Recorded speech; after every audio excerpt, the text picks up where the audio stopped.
Yo guys, Henry here, and this is a Samsung Galaxy S23 Ultra. I've been using it for the past couple of months, and now that the whole honeymoon phase and all the hype has died out, let's actually talk about it.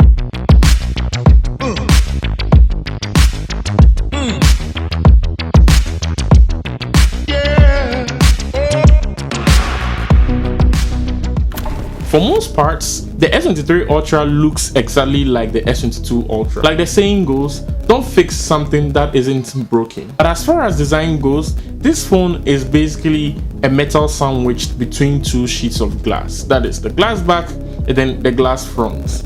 Even though this phone has a boxy look and feel, it has some little rounded corners that make handling or holding this phone a bit sturdy and also comfortable to handle around with one hand. Also, this phone has a secret compartment for the S Pen, which I'll talk more about later in the video. As far as display is concerned, this phone has got one of the best displays I have seen on a phone or experienced on a phone. The colors on this phone look really great. The display also has HDR10+, which makes movie watching experience on this phone a 10 out of 10. As would expect, a phone like this has 120Hz refresh rate. And on top of that, you can set the screen's resolution to quite high definition, which is the highest resolution on any smartphone out there right now. So while this isn't really needed to enjoy the phone, it actually makes a huge difference with the general experience of the display or the phone in general.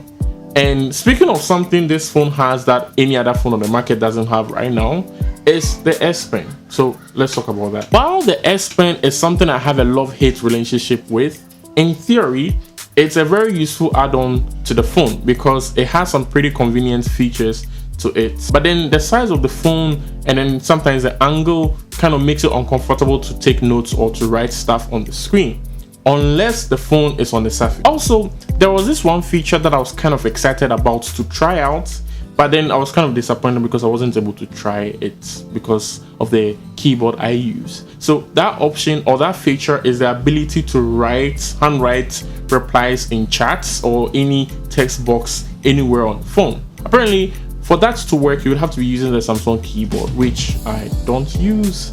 So there is that. But then on the other hand, there are a lot of things I preferred using the S Pen for because of the convenience and also the pointy tip, like editing pictures and also cutting out stuff out of pictures, like masking and then all those kind of stuff.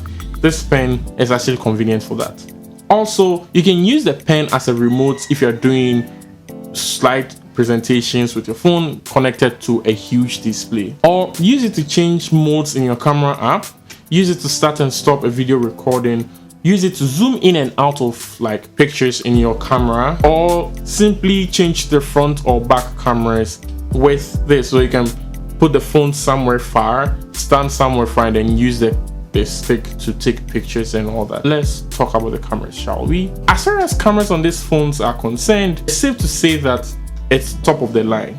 These cameras got me wanting to capture everything I see, and I love the way pictures turn out and videos turn out on this phone. The 200 megapixel camera on this phone makes it ideal to get super detailed pictures on this phone.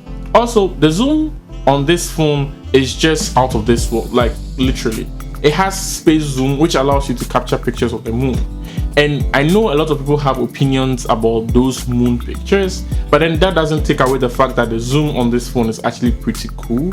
I've found myself using it a couple of times and I got what I was wanting. Even though it's not the best, it's still usable pictures compared to other companies. Just to see what is going on that far, or just to read something from that far, not to capture pictures. And no, one other thing that I think is pretty cool about these cameras is a zoom feature that you can use it as a macro camera, the 10 times zoom. I don't know why no one is talking about it, because you can use it to get really cool pictures, or you can use it to get pictures of the quantum realm, because macro camera. Yeah. But as far as performance is concerned, there isn't anything I haven't said in the S23 review. If you haven't watched it, you can watch it with the card up above or with a link in the description. Is that this phone comes with up to 12 gigs of RAM and 512 gigs of storage. The battery life on this beast has been great. It takes me almost a day and a half to completely kill the battery. With that said, it hasn't always been the case because I've always had the phone set to the highest refresh rate and then the highest resolution this phone has to offer, which kills the battery or drains the battery really quickly, but then it still takes me throughout the day, which it's pretty good. I like it. And even if I manage to kill the battery in the middle of the day, it's not really an issue because if you have the right charger, this phone actually charges really fast, and it takes no time for it to reach 100% or 85% if you have that battery protector thing on.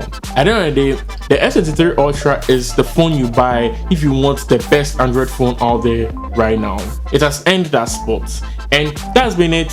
Thanks for watching, and see you guys in the next one. Peace.